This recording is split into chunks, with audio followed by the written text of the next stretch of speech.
साथियों नमस्कार। जैसा कि इस सीरीज में अपन बात करते आ रहे हैं और आज जो मैं आपके लिए लेके आया हूँ ये मैराथन क्लास के रूप में क्लास 3 रहेगी। इस क्लास में आपके जो पिछले सवाल थे 79 से मतलब 79 सवाल थे। आज अपन 80 सवाल से शुरू करेंगे और आज कुछ आपको और क्वेश्चन अच्छे अच्छे दिए जाएंगे जो कि आपको आने वाले एग्जाम में जरूर दिखेंगे।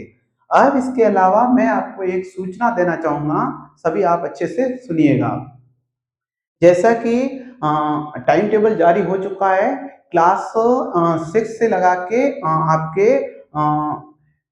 क्लास 9 से लगा के 12 तक टाइम टेबल जारी हो चुका है। तो हमारे द्वारा आपकी रिवीजन के लिए 5 या फिर 7 नवंबर से पहले पहले class 6, class 7, class 8, class 9, class 10 और क्लास 11, 12 इनके जो भी सब्जेक्ट है उनसे रिलेटेड यहाँ पर मैराथन क्लास के रूप में दो दो भाग के रूप में पार्ट 1 पार्ट 2 6 क्लास फिर पार्ट 2 पार्ट 3 मतलब प्रत्येक क्लास के लिए दो भाग के रूप में पूरे के पूरे सिलेबस को रिवीजन करवाया जाएगा। ठीक है, इसीलिए आप अपने दोस्त को सभी को ये क्लास शेयर कर दीजिएगा। जल्दी ही आप लोग मतलब 20 नवंबर को शुरू हो रहे हैं एग्जाम हाफ ईयरली, उसके लिए आप अच्छे से तैयार हो जाएंगे। यही मेरा कहना है आपसे। अपने फ्रेंड लोगों को सभी को जोड़ दीजिए, ये क्लास आपके लिए काफी लाभदायक होने वाली है। ठीक है, इसी इसी उद्देश्य को अपन साथ में लेके चल रहे हैं। और ये जो एग्जाम के अंदर ये जो सवाल आने वाले हैं ये प्रत्येक एग्जाम में तो इम्पोर्टेंट है ही, इसके अलावा वीडियो। ठीक है, 2 नवंबर को एग्जाम होने वाला है, 2 नवंबर को एग्जाम होने वाला है वीडीओ ग्राम विकास अधिकारी। इसके लिए राजस्थान के जितने भी सवाल आएंगे इन्हीं मैराथन क्लासों के अंदर से आपको दिखेंगे, हम यकीन दिलाते हैं। ठीक है, और इसके अलावा हाई कोर्ट चतुर्थ श्रेणी के रूप में एक और एग्जाम आगे कन्वर्ट कराना होगा। अब आज मैं आपको ये कहना चाहता हूँ, 2 नवंबर के बाद अगले 3-4 महीनों के लिए एग्जाम इतने करवाए जाएंगे, उन सारे एग्जामों से हमारी क्लास में आपको सवाल निश्चित रूप से मिलने वाले हैं। और ये मैराथन क्लासें रहेगी, जैसे जैसे टाइम आगे बढ़ता जाएगा ये मैराथन क्लासों का टाइम हम बढ़ा देंगे। अभी कम टाइम रख रहे हैं क्योंकि आपका इंटरेस्ट बढ़ सके और इसके अलावा आपको कम टाइम में मतलब सारी चीजें मिल सके।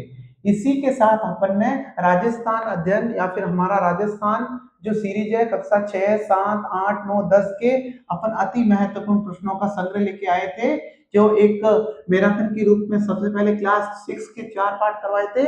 इसके बाद बीते हुए मतलब यस्टरडे को हमने एक और क्लास ली थी मैराथन के रूप में, मैराथन 2, और आज मैराथन 3 स्टार्ट हो रही है। तो ठीक है, इसमें जिस जिस सवाल से संबंधित अधिक जानकारी होगी वो हम आपको अच्छे से समझाने वाले हैं। बाकी फैक्ट आपको सारे के सारे, चलो हम हटते हैं, आप अच्छे से इसका स्क्रीनशॉट ले लीजिएगा। ठीक है, डन। आपने मेरे हिसाब से ये स्क्रीनशॉट लिया होगा। अब अपन शुरू करते हैं इस क्लास को समझना। चलो, पहला आज का सवाल है, पश्चिमी राजस्थान में इंदिरा गांधी नहर से कितने हेक्टेयर सिंचाई होती है? तो आप सबको पता होना चाहिए, इंदिरा गांधी नहर जो कि पश्चिमी राजस्थान के लिए एक मरुगंगा के रूप में, पेयजल के रूप में तथा सिंचाई के रूप में महत्वपूर्ण इसने अपना योगदान दिया। चलो सभी अच्छे हो। इंदिरा गांधी नहर, ठीक है, नहर के बारे में अच्छे से अभी पढ़ने वाले हैं। इंदिरा गांधी नहर, ठीक है, हरिके बैराज से निकलती है। ठीक है, हरिके बैराज से निकलती है, आप सभी को पता होगा। इंदिरा गांधी नहर की राजस्थान में कितनी सारी लिफ्ट नहरें हैं जैसे कंवर सेन वगैरह। इंदिरा गांधी नहर का पूरा जो खाका तैयार किया था वो थे आपके कंवर सेन। ठीक है, और इसके अंदर जो राजस्थान की विभिन्न जिले हैं उनमें सिंचाई से रिलेटेड और पेयजल के रूप में जल का उपयोग किया जाता है। आप आपको ये सब कुछ पता होगा। हरिके बैराज से इसका 2 चरणों में संचालन किया जा रहा है। 2 संचालन में जिस प्रकार जो इसके अंतर्गत एरिया में 1960 और 1980 तो इस प्रकार से कुछ लिया जाता है। लेकिन वर्तमान में आप देखो, अगर वर्तमान में आप देखो तो ये एक बहुत बड़े एरिया को कवर कर रही है सिंचाई के रूप में और इसके साथ ही पेयजल के रूप में।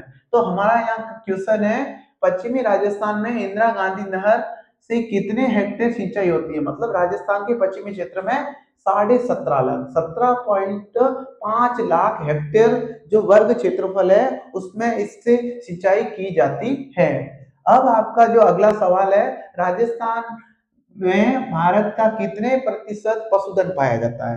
राजस्थान के लगभग एक ना छोड़कर एक एग्जाम में पशुधन से संबंधित सवाल आता है। अब आपको पता होगा जो 20वीं पशुगणना है वो नवीनतम पशुगणना है और इसी से संबंधित आंकड़े पूछे जाते हैं। तो इसी के तहत आपको पता होगा बकरी की नस्लें, ऊंट की इसके अलावा ऊंट कहाँ के प्रसिद्ध है? नाचना के, ठीक है, नाचना जैसलमेर के। इसके बाद गाय की नस्लें, भैंस की नस्लें, भेड़ की नस्लें, तो ये जो विभिन्न प्रकार की नस्लें हैं और पूछा जाता है गाय में ऐसी कौन सी नस्ल है जो सर्वाधिक दूध देती है। फिर इसके अलावा आपने ये भी पढ़ा होगा बकरी में कौन सी जो बकरी है जो सर्वाधिक दूध देती है। तो ये राजस्थान का एक पशुधन है जो मुख्य रूप से भूमिका निभाता है अपने एक खाद्य जाल के रूप में। आपने देखा होगा लोग खाद्यान्न पे निर्भर है, लेकिन एक दूध एक महत्वपूर्ण भूमिका निभाता है और दूध से कई प्रकार के जो है आजकल बनते हैं पनीर वगैरह जो कि एक खाद्यान्न के रूप में प्रयोग किए जाते हैं। आपका सवाल है राजस्थान में भारत का कितने प्रतिशत पशुधन पाया जाता है? तो 11.27%। कितना? 11.27%। अगर 100% देश का अगर पशुधन माने तो 11.27% केवल राजस्थान में पाया जाता है। इसी के साथ ही अगला सवाल आपका है राजस्थान में कुल सिंचित क्षेत्र के कितने प्रतिशत भाग पर या प्रतिशत पर कुएं और ट्यूबवेल से सिंचाई होती है? तो ये वेरी वेरी इंपॉर्टेंट सवाल है जो कि राजस्थान की प्रत्येक एग्जाम में इससे सवाल आपने देखा होगा 66%। ठीक है, आपको पता होगा कुएं ट्यूबवेल के माध्यम से सिंचाई का एक अच्छा नजरिया है और इसके माध्यम से एक ही वर्ष में 3 से 4 फसलों को लिया जाता है। और जैसा कि आप मानते ही हैं भारत की जो कृषि है वो मानसून का जुआ मानी जाती है, लेकिन कुएं एवं ट्यूबवेल के माध्यम से अगर सिंचाई करें जिसका प्रतिशत है 66%, जिसके माध्यम से एक ही वर्ष में लगभग 3 से 4 फसलें ली जा सकती है। इसके बाद में एक खनिज नाम का एक टॉपिक है। तो देखो राजस्थान में लगभग कितने प्रकार के खनिजों का खनन किया जाता है? तो यहाँ लिखा रखा है 67 प्रकार की। तो थोड़ा सा अपन जान लेते हैं ये खनिज क्या होती है और खनन क्रिया क्या होती है। तो खनन क्रिया का मतलब है जमीन से जो खोदने की जो क्रिया होती है जिसके माध्यम से पदार्थ निकाले जाते हैं, खनिज निकाले जाते हैं, उसको बोलते हैं आपके खनन क्रिया। और जमीन से खोदकर जो पदार्थ निकाले जाते हैं उसे कहा जाता है खनिज। अब खनिज में खनिज धात्विक खनिज भी होते हैं, अधात्विक खनिज भी होते हैं। धात्विक खनिज के रूप में बहुत सारे होते हैं और इसके अलावा कुछ ऊर्जा संसाधन के रूप में भी खनिज होते हैं। अब आपको पता होगा यदि जो धात्विक खनिज है उसके रूप में लौह और अलौह नाम के जो धात्विक खनिज पाए जाते हैं वो मतलब बड़े इंपॉर्टेंट है, जिसमें आपने देखा होगा मैग्नीज, ठीक है, बॉक्साइट। तो मैग्नीज की दृष्टि से ओडिशा है जो पूरे भारत में नंबर 1 पे टॉप में उत्पादन करता है मैग्नीज, ठीक है। और आपको ये भी पता होगा कि एल्यूमिनियम का जो अयस्क है जो वो बॉक्साइट है, ठीक है। तो इतना सब कुछ है जो आपको खनिजों के बारे में, तो मतलब खनिज से संबंधित ये जानकारी पूछी जाती है। और इसके अलावा अब्रक का एक अच्छा उपयोग है। एक आपने देखा होगा विद्युत से संबंधित या घरों में इलेक्ट्रॉनिक जो इतने भी जो स्विच वगैरह उपयोग किए जाते हैं उनमें अब्रक का प्रयोग किया हुआ होता है, ठीक है। तो ये सब कुछ है जो खनिजों के बारे में अच्छी जानकारी आपके लिए आने वाले एग्जाम में हो सकती है। इसके साथ ही अपन एक देखते हैं राजस्थान में सर्वाधिक खनिज कौन सा उपलब्ध है अभी राजस्थान में वर्तमान में? कौन सा है? तो रॉक फॉस्फेट। तो आपको ये भी पता होना चाहिए कि राजस्थान के वो कौन से खनिज हैं जिसमें राजस्थान का एकाधिकार है। एकाधिकार का मतलब होता है अगर पूरे भारत में अगर आप खनिजों को देखें तो राजस्थान में कुछ 4-5 खनिज ऐसे हैं जिस पर केवल राजस्थान का पूरी तरह से एकाधिकार है, मतलब सिर्फ राजस्थान में ही अधिक मात्रा में वो उत्पादित किए जाते हैं, ठीक है। तो ये सब कुछ होता है। आप अभी आपके लिए ये ध्यान रखना है सर्वाधिक जो राजस्थान में है वो रॉक फॉस्फेट है। फिर राजस्थान की 20वीं पशु गणना 2019 में हुई थी। इसके अनुसार किस पशुओं की संख्या में चिंताजनक गिरावट देखने को मिली है? तो आपको ये सब पता होगा, गधों की संख्या में, इसके अलावा ऊंटों की संख्या में। आपको पता होगा ऊंट अपना एक पालतू जानवर भी है और इसके अलावा एक पशु के रूप में इसको मान्यता दी गई है। तो आपको पता होगा पशु के रूप में इसे 30 जून 2014 को एक पालतू पशु के रूप में कहा जाता है, ठीक है। और इसके साथ ही इसके साथ बहुत से जैसे फैक्ट जुड़े हुए हैं, जैसे गोरमन नाम का इसका जो श्रृंगार है वो किससे संबंधित है? ऊंट से संबंधित है। अब आप पूछोगे जब भी ऊंट बीमार पड़ता है या फिर कोई रोग ग्रसित हो जाता है तो पाबू जी या फिर गोगा जी इनकी जो तांती बांधी जाती है जिससे ऊंट ठीक हो जाते हैं। तो ये भी राजस्थान की विभिन्न प्रकार की एग्जाम में आपने इससे संबंधित सवाल देखा था। गोरबन जो है वो मुख्य रूप से आपके रहता है, मुख्य रूप से ऊंट का एक गहना, मतलब सजावट एक अच्छी होती है, वो गोरबंद के रूप में होती है। फिर यही पूछा है 20वीं पशु गणना के जो कि 2019 में हुई है, सर्वाधिक चिंताजनक किस पशुओं की जनसंख्या में हुआ है? तो ऊंट एवं गधों की संख्या में। अब अगला सवाल है आपका, कांच पर बारीक सोने की नक्काशी, ठीक है। कांच पर बारीक सोने की नक्काशी जो जिसे कहता है थेवा कला, जिसे कहा जाता है थेवा कला, वो राजस्थान में कहाँ की प्रसिद्ध है? तो प्रतापगढ़। प्रतापगढ़ वही जहाँ माही नदी चलती है और माही नदी के आसपास का जो 56 गांवों का जो समूह है, प्रतापगढ़ के जो से 56 का मैदान और माही नदी के आसपास का क्षेत्र उसे कांटल क्षेत्र कहा जाता है। तो ये प्रतापगढ़ के बारे में है जो कि थेवा कला के लिए और कांच पर बारीक सोने की नक्काशी के लिए प्रसिद्ध है। इसके बाद में सवाल है टेराकोटा। टेराकोटा के लिए प्रसिद्ध कौन सा है? तो मोलेला राजस्थान। एक विशेष प्रकार की कला होती है टेराकोटा। इसके माध्यम से आपके जैसे कोई मर्दबांड होते हैं उनको सजा के प्रयोग किया जाता है। उसके साथ ही कागज के या फिर और प्रकार के मतलब एकदम हल्के हल्के टेराकोटा के रूप में सज्जित किए जाते हैं जो घरों की सजावट के रूप में काम आते हैं। तो टेराकोटा के लिए प्रसिद्ध है मोलेला नाथ द्वारा राजसमंद। मोलेला नाथ द्वारा राजसमंद, तो यही नाथ नाथ द्वारा वही जो कि पिछवाई के लिए या जाना जाता है, ठीक है, पिछवाई के लिए जाना जाता है नाथ द्वारा राजसमंद। इसके बाद में अगला सवाल है जेठाना लकड़ी की मूर्तियों के लिए। आपने देखा हुआ होगा आजकल किस किस प्रकार से मतलब ये सब कुछ लिया जाता है, जैसे काष्ठ कला वगैरह, खिलौने बनाना, ये अलग अलग क्षेत्रों के जो है वो प्रसिद्ध है। यहाँ एक आपका क्षेत्र दे रखा है जेठाना लकड़ी, मतलब लकड़ी का एक नाम है, जेठाना लकड़ी से मूर्तियां बनाई जाती है। वो जेठाना किस जिले में है? तो आप सबको पता होना चाहिए डूंगरपुर जिले में है, ठीक है। डूंगरपुर एक आदिवासी क्षेत्र के रूप में उसी में जेठाना की लकड़ी से खिलौने बनाए जाते हैं, ठीक है, जो कि या फिर सॉरी मूर्तियां बनाई जाती है। इसके बाद में है तेजाजी का मेला कब लगता है? तेजाजी भाद्रपद शुक्ला दशमी को पर्वतसर नागौर में लगते हैं। तेजाजी का आपने वैसे खूब लोक कृतियों के रूप में आपने सुना होगा।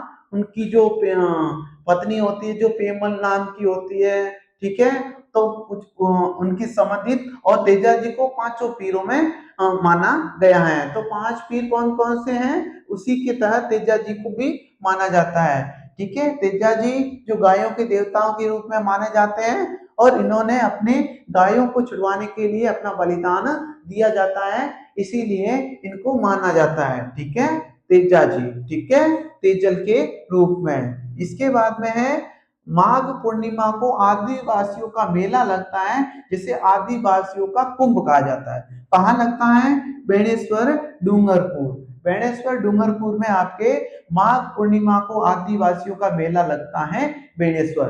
बेणेश्वर एक संगम है जहाँ पर 3 नदियां आपस में मिलती है, इसीलिए इसे बेणेश्वर संगम भी कहा जाता है और वहीं पर ही मेला लगता है आदिवासियों का कुंभ। कब लगता है? माघ पूर्णिमा को। इसके बाद आपका जो सवाल है फखरुद्दीन मौला। फखरुद्दीन मौला की मजार जिसे बोलते हैं मजार फकरी कहाँ स्थित है? तो आप सबको पता होगा गलियाकोट डूंगरपुर। गलियाकोट डूंगरपुर इसके बाद में वेरी वेरी इंपॉर्टेंट है, तिजनिया इस दिवस विशेष प्रकार का उपवास रखती है वगैरह, ठीक है। इसमें कुछ विशेष प्रकार का मन में आस्था के साथ, ठीक है। तो हरियाली अमावस्या या हरावली, ठीक है, हरियाली बोलते हैं, हरियाली अमावस्या, ठीक है, हरियाली अमावस्या। तो हरियाली अमावस्या के रूप में हरियाली अमावस्या को मेले की शुरुआत फतेह सिंह द्वारा 1899 में उदयपुर से की गई। ये आपसे बिल्कुल पूछा जा सकता है, ये आपका सवाल वेरी वेरी इंपॉर्टेंट रहेगा कि हरियाली अमावस्या का जो मेला है उसकी शुरुआत कहाँ की गई? उदयपुर में। किसके द्वारा? तो महाराजा फतेह सिंह के द्वारा 1899 में। उस समय जो तत्कालीन राजा थे, महाराजा थे, जिनका नाम था फतेह सिंह, उदयपुर से उन्होंने की। इसके बाद में यह सवाल राजस्थान के लगभग 3 से 4 एग्जाम में सवाल पूछा गया है, करौली में केला देवी का मेला कब लगता है? ठीक है, तो चैत्र शुक्ल अष्टमी। और इसके अलावा ये जो भारतीय मेले हैं इसके बारे में आपको काफी अच्छे से जानकारी होगी। चैत्र, वैशाख, श्रावण, भाद्रपद, मतलब कहने का मतलब जैसे जनवरी फरवरी अंग्रेजी महीने हैं, उसी तरह ये भारतीय महीने हैं, जिसको बड़े अच्छे से, और ये भारतीय की एक पहचान है कि 12 महीनों के नाम आपको अच्छे से इसका ज्ञान होना चाहिए। तो इसी के आधार पे आपका जो एक सवाल है, करौली में केला देवी का मेला लगता है, वो चैत्र शुक्ल अष्टमी को लगता है। इसके बाद में ये हरियाली अमावस्या बिल्कुल अलग है, और इसके बाद में है गणगौर का मेला। तो जो ये गणगौर का मेला है ये कब लगता है? तो चैत्र शुक्ल तृतीया, चैत्र शुक्ल तृतीया को आपके लगता है गणगौर मेला। इसके बाद में गणगौर ईश्वर, ठीक है, आपको अच्छे से पता होगा, जो शिव और पार्वती के रूप में इनको छायांकित किया जाता है, ठीक है, इनकी पूजा की जाती है, फिर इनको वापस विसर्जित किया जाता है, तो वही है गणगौर मेला, ठीक है। ठीक है, तो गणगौर मेला लगता है चैत्र शुक्ल आपके तृतीया को, ठीक है। इसके बाद में 2011 की जनगणना, 2011 की जनगणना आपको पता है कितनी वेरी वेरी इंपॉर्टेंट है, क्योंकि आपको पता हो तो 2021 में जनगणना होनी थी, जो एक भारी महामारी कोरोना जैसी महामारी खतरनाक सी आ गई थी, जिसकी वजह से इसे आगे बढ़ाया गया, और आज दिन तक नवीनतम आंकड़े नहीं आए, ठीक है।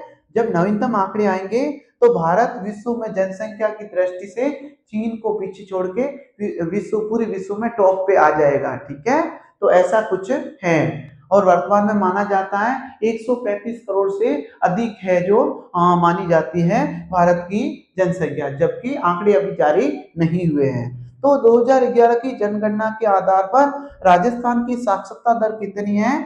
तो 61.11%, 61.11%। अब इससे संबंधित आपको ये पूछा जा सकता है, भारत का वह राज्य जो साक्षरता की दर से सबसे पहले नंबर पे है, तो वो आपका है केरल, ठीक है। केरल एकदम अच्छे से और पूरा एकदम साक्षर राज्य माना जाता है। इसके बाद में एक सवाल है, राजस्थान राज्य परिवहन निगम, आपने देखा होगा जो निगम से संबंधित, निगम से अनुबंधित जो रोडवेज बसें हैं, उनकी जो एक निगम था उसकी स्थापना कब हुई थी? 1 अक्टूबर 1964 को, 1 अक्टूबर 1964 को स्थापना हुई थी। इसके बाद में आपको पता होगा भारत का सबसे बड़ा रेलवे मॉडल कक्ष कहाँ स्थित है? वेरी वेरी इंपॉर्टेंट है, उदयपुर में स्थित है। इसके बाद में अगला सवाल है, विश्व की सबसे बड़ी मानव निर्मित झील कौन सी है? ठीक है, जयसमंद झील,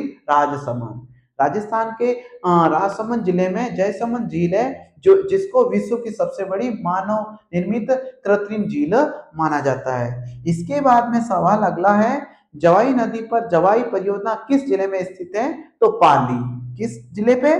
पाली जिले में स्थित है जवाई नदी, और इसी पे है जवाई परियोजना। आपने अभी के मानसून में आपने देखा होगा, मानसून इतना तेज था जिसकी वजह से जवाई बांध पूरी तरह से पानी से लबालब भर गया था, इसीलिए इसकी गेट खोले गए थे, जो कि जालोर की जीवाना तक या फिर जीवाना के आगे तक पानी खूब सारा इकट्ठा हो गया था, ठीक है। तो ऐसी कोई संभावना थी, जो एक चर्चा में था, जवाई परियोजना या जवाई बांध, इसके बारे में, तो ये सवाल आपका बन सकता है।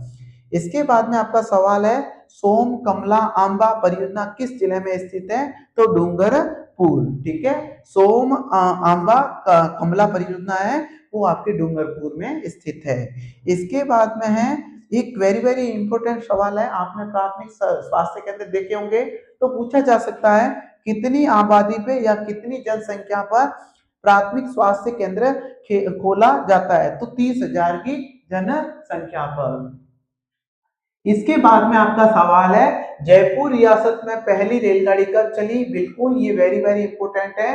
अंग्रेज जब भारत पे शासन करने आते हैं 1600 ईस्वी में, east India company, east EIC बोलते हैं, ईस्ट इंडिया कंपनी भारत पे व्यापार करने को आते हैं, लेकिन एक आते तो व्यापार की दृष्टि से, लेकिन यहाँ पूरी तरह से शासन, यहाँ पर भारत को पूरी तरह से उपनिवेश बना देते हैं। तो उसी दौरान अंग्रेजों के द्वारा एक जयपुर रियासत में पहली रेलगाड़ी चलाई गई थी आगरा फोर्ट से बहादुरपुर के बीच में। वो डेट थी अप्रैल 1874, 1874 अप्रैल, ठीक है।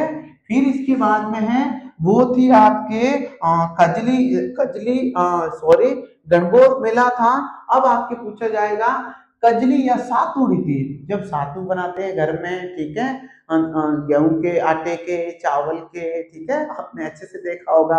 और इस दिन स्त्रियां विशेष रूप से मतलब पूजा अर्चना करती है अपने हस्बैंड की, अपने अपने जो मालिक होते हैं उनकी लंबी आयु की प्रार्थना करती है, ठीक है। तो कजली या सातुड़ी तीज मनाई जाती है भाद्रपद की कृष्ण पक्ष की तृतीया की, जबकि ये आपका है गणगौर का मेला या फिर ये मनाई जाती है चैत्र शुक्ल तृतीया, वो आपके भाद्र पक्ष की कृष्ण तृतीया। बिल्कुल वेरी वेरी इंपोर्टेंट है, इन्हीं दोनों सवाल से कंफ्यूजन होता है।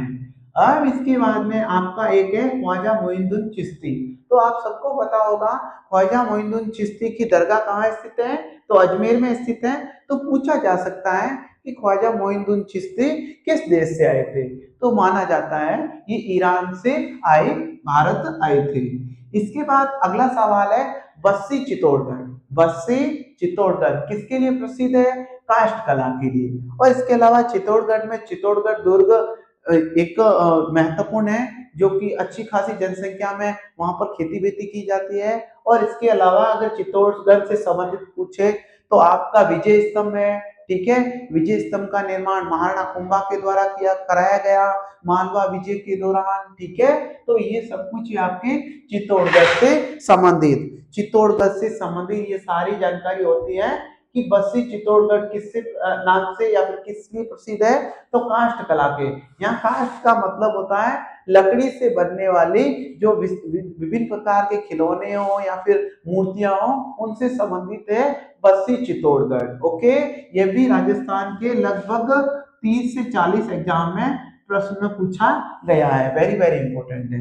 पर इसके बाद में है 1585 में फतेहपुर सीकरी में दादू दयाल ने किस मुगल सम्राट से भेंट की, तो अकबर से। दादू दयाल, दादू के दोहे आपको बाकी बड़े अच्छे से याद होंगे। वो किस पंथ के एक अच्छे कवि माने जाते हैं, वो आपको अच्छे से पता होगा। तो इस प्रकार से दादू दयाल है, उन्होंने मुगल सम्राट अकबर से भेंट की थी आपके 1585 में फतेहपुर सीकरी में। तो इससे संबंधित क्लास 6 के सवाल पूरे हो जाते हैं। और मैं कह रहा हूं 106 सवाल हैं आपके आने वाले एग्जाम में, इन्हीं से ही सवाल बनने वाले हैं और प्रश्न यहीं से ही पूछा जाएगा। ओके, ठीक है। अब आज का क्लास 7 का अपन शुरू कर रहे हैं और कल मैं आपको 8, 9, 10 तीनों को कवर करवा दूंगा, ठीक है। अब 7 का आज देखते हैं। देखो राजस्थान में या फिर पूरे भारत में वनों को 3 कैटेगरी में बांटा गया है, ठीक है ना। आरक्षित, रक्षित एवं अवगीकृत। आरक्षित, रक्षित एवं अवगीकृत, आपको पता है ना। और कुल राज्य के 33% भाग पर वन होने बड़े आवश्यक है, ठीक है। और वनों को कितने भागों में बांटा गया है, 3 भागों में। कौन कौन से, आरक्षित वन, ठीक है। इसके बाद में रक्षित वन या फिर सुरक्षित वन कहो इसे। इसके बाद में है अवगीकृत वन, कैसे, अवगीकृत वन, अवगीकृत वन। तो इसी प्रकार से वनों को 3 कैटेगरी में बांटा गया है। तो अपना पहला सवाल है, वे वन जो सरकारी नियंत्रण में तो आते हैं, लेकिन पशु चराने व लकड़ी काटने, ठीक है, लकड़ी काटने पर प्रतिबंध हो तो ऐसे वन क्या वन कहलाते हैं? तो ऐसे वनों को आरक्षित वन की श्रेणी में रखा जाता है। वेरी वेरी इंपॉर्टेंट है। इसके बाद वह वन जो सरकारी नियंत्रण तो आते हैं, परंतु लकड़ी काटने और पशु चराने की थोड़ी बहुत अनुमति दी जाती है कि आप थोड़ा बहुत कर सकते हो। तो वो होते हैं आपके सुरक्षित वन। इसके बाद में अगला सवाल है राजस्थान का कल्प वृक्ष। तो राजस्थान का कल्प वृक्ष खेजड़ी माना जाता है। खेजड़ी को राजस्थान का राज्य वृक्ष कहा जाता है और प्रतिवर्ष सॉरी खेजड़ी को राज्य वृक्ष का दर्जा 1981 में दिया गया और प्रत्येक वर्ष 12 सितंबर को खेजड़ी दिवस मनाया जाता है। अब इससे संबंधित एक सवाल पूछा जाता है, अमृता देवी बिश्नोई किससे संबंधित है? तो एक वन प्रेमी के रूप में माना जाता है उनका बलिदान। उन्होंने एक खिजली गांव के अंतर्गत रहते थे और वो एक वन प्रेमी बिश्नोई के रूप में अमृता देवी बिश्नोई माने जाते हैं, ठीक है। और उन्होंने जब वनों की कटाई को या फिर पेड़ों की कटाव को रक्षा के लिए अभय सिंह द्वारा भेजे गए सेनापतियों का कठोरता से उन्होंने सामना किया और अंत में जब वो कुछ नहीं कर पाए तो वो खुद खेजड़ी के वृक्षों से लिपट गए और इसी तरह माना जाता है 363 लगभग उस घटना के तहत माना जाता है 363 लोगों की बलिदान दे दिया था। तो इसीलिए अमृता बिश्नोई को वन प्रेमी के रूप में जाना जाता है, ठीक है। तो ये आपके हैं कल्प वृक्ष, यही खेजड़ी है। और आपको पता है घर घर खेजड़ी, खेत खेत खेजड़ी और खेत खेत गोगो, ठीक है। और आपने देखा भी होगा तो किस किस प्रकार से आपने खेतों में जहां खेजड़ी होगी वहां पर गोगा जी का मंदिर, आपने गोगा जी का थान देखा होगा। तो एक विशेष दिन गोगा जी को नारियल चढ़ाया जाता है और उनकी पूजा अर्चना की जाती है। इसके बाद में अगला सवाल है किस वन्य जीव अभ्यारण्य में उड़न गिलहरियां पाई जाती है? वेरी वेरी वेरी इंपोर्टेंट सवाल। ये राजस्थान के 2 से 3 एग्जाम में सवाल पूछा गया है। बिल्कुल प्रश्न की भाषा यही थी कि उड़न गिलहरियों के लिए प्रसिद्ध वन्य जीव अभ्यारण्य कौन सा है? तो सीता माता अभ्यारण्य है जो कि प्रतापगढ़ में, सीता माता अभ्यारण्य जो प्रतापगढ़ में है, जो कि उड़न गिलहरियों के लिए प्रसिद्ध है। इसके बाद में अगला सवाल है किस वन्य जीव अभ्यारण्य में जंगली मुर्गा पाया जाता है? तो माउंट आबू सिरोही, वही माउंट आबू सिरोही वही जहां पर आपने अरावली का सबसे ऊंचा देखा होगा। मतलब जहां आपको अगर पूछे कि अरावली की सर्वाधिक ऊंचाई किस जिले में है? तो सिरोही में है। और किस जिले में सर्वाधिक कम या ना के बराबर है? तो अजमेर में, आपको पता होगा। तो अरावली का जो सबसे ऊंचा पर्वत या फिर ऊंची चोटी है जो कि माउंट आबू सिरोही में है, जो कि गुरु शिखर है ना, गुरु शिखर 1722 मीटर। ओके, तो ये आपकी होगी माउंट आबू वन्य जीव अभ्यारण्य आपके सिरोही में है। ओके, इसके बाद में अगला सवाल है ऊंट को या पालतू पशु की श्रेणी में ऊंट को राज्य पशु कब घोषित किया? वेरी वेरी इंपॉर्टेंट सवाल है आपके 30 जून 2014 को, 30 जून 2014 को पालतू पशु की श्रेणी में राज्य पशु घोषित किया गया। इसके बाद वेरी वेरी इंपॉर्टेंट है केंद्रीय शुष्क अनुसंधान केंद्र जिसे बोलते हैं काजरी बोला जाता है, जो कहाँ स्थित है? जोधपुर में। इसके अलावा एक और सवाल आता है आफरी, ठीक है। काजरी और आफरी दोनों जोधपुर में एक संस्थान के रूप में माने जाते हैं। फिर इसके बाद राजस्थान में सदाबहार वन कहाँ पाए जाते हैं? तो उदयपुर में पाए जाते हैं। उदयपुर में अच्छी बारिश के मौसम देखा जाता है तो वहां पर जो वन पाए जाते हैं सदाबहार वन पाए जाते हैं जो हमेशा हरे भरे रहते हैं। फिर अगला जो सवाल आपका रहता है शेरगढ़ वन्य जीव अभ्यारण्य, बिल्कुल शेरगढ़ 12, ठीक है, शेरगढ़ वन्य जीव अभ्यारण्य 12, ये वेरी वेरी इंपॉर्टेंट है। फिर अगला सवाल है आपका केसर बाग वन्य जीव अभ्यारण्य किस जिले में? बिल्कुल वेरी वेरी इंपॉर्टेंट है। यह सवाल जो आप देख रहे हो राजस्थान के प्रत्येक एग्जाम में कहीं ना कहीं इनसे संबंधित सवाल पूछा गया है और आने वाले एग्जाम में बिल्कुल इनसे सवाल पूछा जाएगा। तो केसरबाग धौलपुर, कौन से जिले में? धौलपुर जिले में। इसके बाद में अगला सवाल है, राष्ट्रीय वन्य नीति वर्ष 1952 के अनुसार कुल भूभाग का कितना प्रतिशत वन होना चाहिए? बिल्कुल 33%। इसके बाद में राज्य राज्य क्योंकि पूरे राष्ट्र में पूरे भारत में जब ये नीति बनाई गई तो राजस्थान वन नीति 2010 के अनुसार कुछ क्षेत्र घोषित किया गया, वो था 20%। मतलब राज्य कहता है हमें 20% वन क्षेत्र चाहिए और एक राष्ट्रीय लेवल पे जो था वो 33% था। इसके बाद में रोहिड़ा को राज्य पुष्प कब घोषित किया गया? तो ये प्रतीक माने जाते हैं, खेजड़ी, इसके बाद में रोहिड़ा, इसके बाद में ऊंट, चिंकारा, ठीक है, मोर, इनसे संबंधित राजस्थान के हर छोटे से छोटे और बड़े से बड़े एग्जाम में पूछे जाते हैं। रीड से संबंधित, रीड मेल से उसमें भी इससे संबंधित सवाल आते हैं, एकदम सिलेबस में लिख रखा है, प्रतीक एवं चिन्ह या राजस्थान का सामान्य ज्ञान, ठीक है। तो कब दिया गया? 1983 में। इसके बाद में एक वेरी वेरी इंपोर्टेंट सवाल है, बंद बरेठा अभ्यारण्य कहाँ स्थित है? तो भरतपुर वही जहां पर जाट राजवंश माना जाता है। कौन सा राजवंश? जाट राजवंश माना जाता है भरतपुर में। और भरतपुर में जो सबसे अच्छा जो माना जाता है सूरजमल जाट है ना, सूरजमल जाट। इन्होंने तो सच में इतना पराक्रम इन्होंने अपना दिया था कि मानो अभी भी विश्व पूरे इतिहास में प्रसिद्ध है। इसके बाद में जो आपका अगला सवाल है, इसके बाद में आपका जो अगला सवाल है वो है, वृक्ष का एकमात्र मेला खेजड़ी जोधपुर में कब लगता है? तो भाद्रपद शुक्ल दशम्या को। अभी जो अपन ने डिस्कस की थी अमृता देवी बिश्नोई से संबंधित एक लोक कथा, तो उसी के उपलक्ष्य में ये मेला भरता है, एकमात्र वृक्ष मेला जो विश्व का सिर्फ एकमात्र है, विश्व का, ठीक है, वृक्ष का नहीं, सॉरी, विश्व का विश्व का एकमात्र वृक्ष मेला खेजड़ी जोधपुर में कब लगता है? भाद्रपद शुक्ल दशमी को। इसके बाद में साइबेरियन क्रेन या जिसे बोल जाता है सारस कहाँ पाए जाते हैं? तो केलादेव राष्ट्रीय उद्यान। आप सबको पता होगा राजस्थान में वर्तमान में कितने आपके वन्य जीव या फिर राष्ट्रीय उद्यान है, सॉरी राष्ट्रीय उद्यान कितने हैं? तो 3 है, ठीक है, केलादेव, इसके बाद सरिस्का और इसके बाद में मुकुंदरा हिल्स।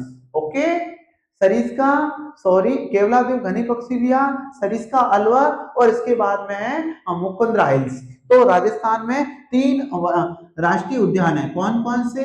एक तो आपके हैं यही केवलादेव घना पक्षी विहार, केवलादेव, इसके बाद में दूसरा आपके है सरिस्का और इसके बाद में तीसरा है मुकुंदरा हिल्स, मुकुंदरा हिल्स, ठीक है, मुकुंदरा हिल्स है, ठीक है। ये आपके भरतपुर में आता है, ये आपके भरतपुर में आता है, ये आपके अलवर में आता है, लेकिन ये आपके 2 जिलों में आता है, ठीक है, इसका क्षेत्र 2 जिलों में आता है, थोड़ा झालावाड़ भी आता है, कोटा भी आता है और कहीं छोटा सा क्षेत्र बूंदी बारा का भी आता है, मुकुंदरा हिल्स, ये आपको पता होना चाहिए। इसके बाद आज का जो इस सीरीज में जो अंतिम सवाल आप देख पा रहे हो, देश का अधिकांश सीसा जस्ता उत्पादित होता है, तो वो होता है राजस्थान में। राजस्थान में भी आप मानो तो जावर खान मतलब उदयपुर, ओके, जहां सीसा जस्ता। इससे संबंधित इतिहास में सवाल पूछा जाता है, किस महाराणा के काल में सीसा जस्ता और चांदी की सबसे बड़ी खानें मिली थी? तो महाराणा लाखा, ठीक है, इन्होंने छोटी सी एज में शादी की थी, वही थे महाराणा लाखा। तो इससे संबंधित अपन आगे बात करने वाले हैं। आगे ये सवाल अपन देखेंगे, सीसा जस्ता के उपवर्ग उत्पाद कौन कौन से? तो चांदी और कैडमियम।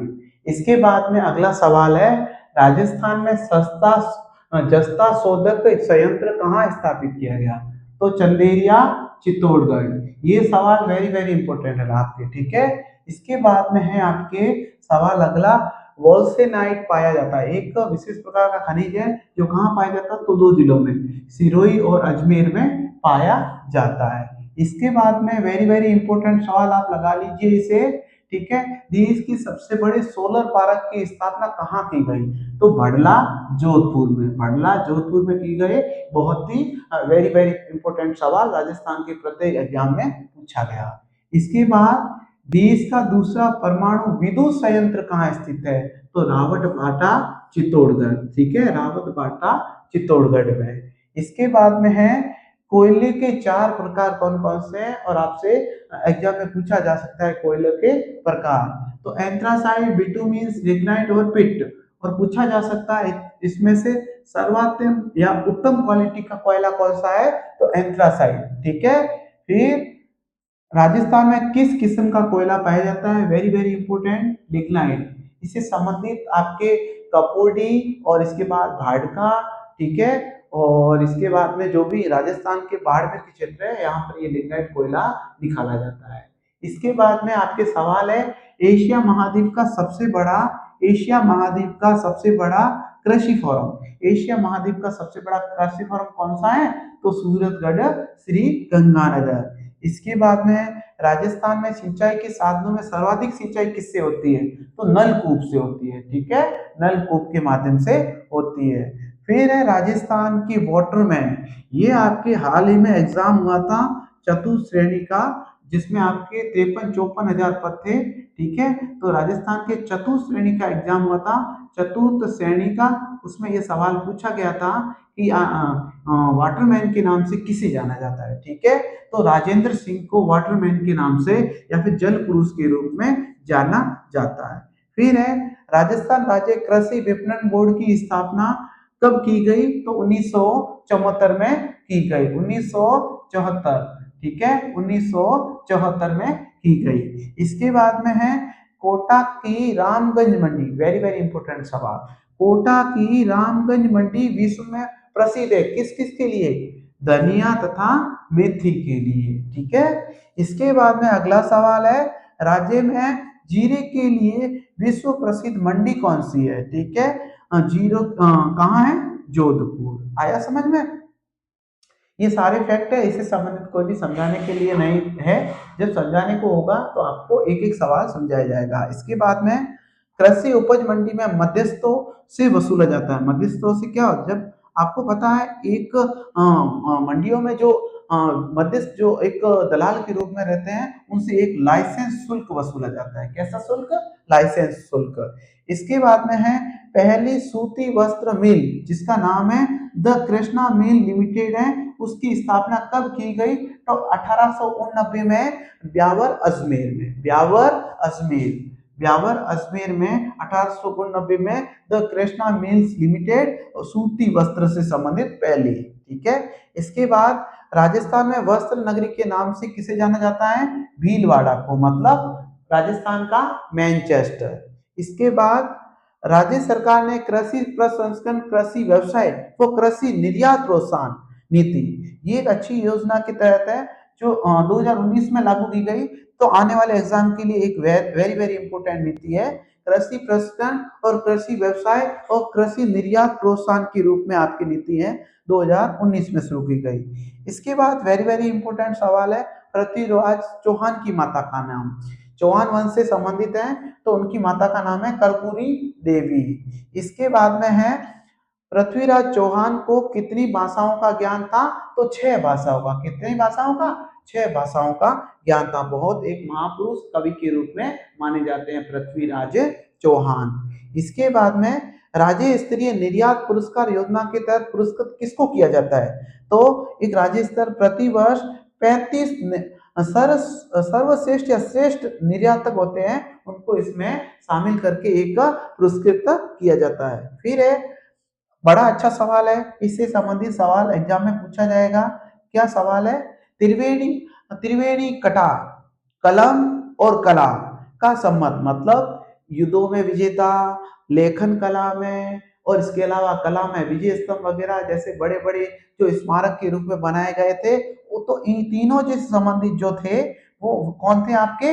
महाराणा कुंभा, महाराणा कुंभा। इसके बाद मारवाड़ के इतिहास में किस शासक का मारवाड़ का सूर्य युग कहलाता है? मतलब मारवाड़ पूरे वंश से संबंधित शौर्य का जो था वो आपका था मालदेव। इसको आपके कई युद्धों का विजेता माना जाता है इन्होंने, और अपने 53वां युद्ध ये हार जाता है, ऐसा कुछ कहा जाता है। ठीक है, फिर अगला सवाल है वेरी वेरी इंपोर्टेंट। ठीक है, ये राजस्थान के आने वाले एग्जाम में इससे संबंधित सवाल मिलेगा। मालकोट का दुर्ग कहाँ स्थित है? तो मेड़ता नागौर। इसके बाद हसमत वाला शासक या फिर, ठीक है, तो फारसी इतिहासकारों ने किससे हसमत वाला शासक की संज्ञा दी है या कहा है? तो मालदीव, वही 52 युद्धों का विजेता। इसके बाद है राजपूताने का कर्ण किसे कहा जाता है? महाराजा राय सिंह, महाराजा राय सिंह। इसके बाद में ज्योतिष रत्नमाला नामक ग्रंथ की रचनाकार कौन है? महाराजा राय सिंह, बीकानेर से संबंधित। वेरी वेरी इंपोर्टेंट एक ग्रंथ है जिसका नाम है ज्योतिष रत्नमाला। ठीक है, बीकानेर के महाराजा थे उस समय राय सिंह, इन्होंने भी आपके एक लिखा, इन्हीं को ही राजपूताने का कर्ण की संज्ञा दी जाती है। ओके, अपन अच्छे से एक एक वंश के बारे में अच्छे से पढ़ेंगे। ठीक है, बीकानेर का राठौड़ वंश, मारवाड़ का राठौड़ वंश, मेवाड़ जो गुहिल वंश के रूप में मेवाड़ के क्षेत्र में कछवा, जयपुर जो भी है सब अच्छे से अपन देखेंगे। महाराणा प्रताप द्वारा विश्व वल्लभ नामक पुस्तक लिखी गई, उसका विषय क्या था? वो किस शीर्षक पे आधारित थी? तो कृषि और वनों पर, कृषि व वनों पर। इसके बाद किसने 52 युद्धों पर विजय प्राप्त कर, किसने 52 युद्धों पर विजय प्राप्त कर, विजय प्राप्त कर 58 परगनों पर अधिकार किया? ठीक है, तो वो थे मालदेव, वही हसमत वाले राजा के रूप में, शासक के रूप में फारसी इतिहासकारों ने बताया। और इसके अलावा आपके मालदीव से संबंधित आपके हैं, मालदीव से